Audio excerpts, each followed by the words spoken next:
निम्नलिखित में से किस संत को राजस्थान का कबीर कहा जाता है?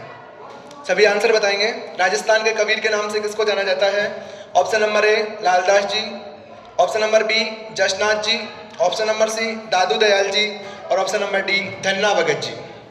बताइए क्या होगा आंसर?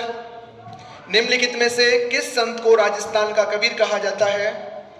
और इसका सही आंसर होगा संत दादू दयाल जी। कौन होगा? संत दादू दयाल जी होगा। संत दादू दयाल जी को राजस्थान का कबीर कहा जाता है।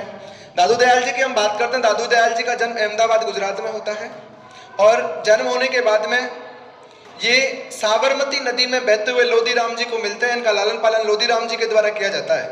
लोधीराम जी जुलाह जाति से थे, इस कारण इनको राजस्थान का कबीर कहा जाता है। क्या कहा जाता है? राजस्थान का कबीर कहा जाता है। दादू जी के द्वारा दादू संप्रदाय चलाया गया और दादू संप्रदाय की जो प्रमुख पीठ बनी हुई है वो नारायणा जयपुर में है। कहाँ पर है? नारायणा जयपुर में है। दादू दयाल जी के 152 शिष्य हुए, जिनमें से 52 स्तंभ कहलाए। क्या कहलाए? 52 स्तंभ कहलाए, जिनमें प्रमुख होते हैं गरीबदास जी, मिस्किन दास जी, रज्जब दास जी। दादू संप्रदाय के रज्जब दास जी ऐसे संत हुए जो जीवन भर दूल्हे के वेश में रहकर, किसके वेश में रहकर? दूल्हे के वेश में रहकर के दादू जी की जो उपदेश थे उनका बखान किया। एक प्रश्न बार बार आता है कि दादू जी के जो उपदेश हैं वो कौन सी बोली में मिलते हैं?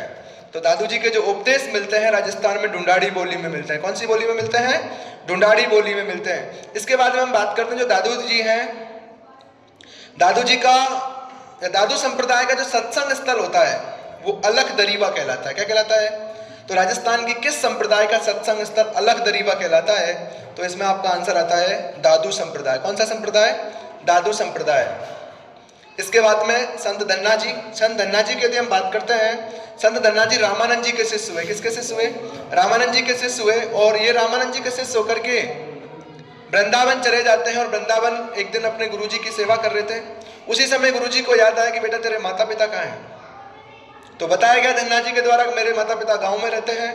तो संत रामानंद जी ने कहा कि बेटा आपको मेरी सेवा करने की आवश्यकता नहीं है, आपको अपने माता पिता की सेवा करनी चाहिए। और ये अपने गुरु की आज्ञा पाकर के वापिस गांव में आकर अपने माता पिता की सेवा करते हैं। तो राजस्थान के ऐसे कौन से संत हुए जिन्होंने बिना बीज की खेती का चमत्कार दिखाया?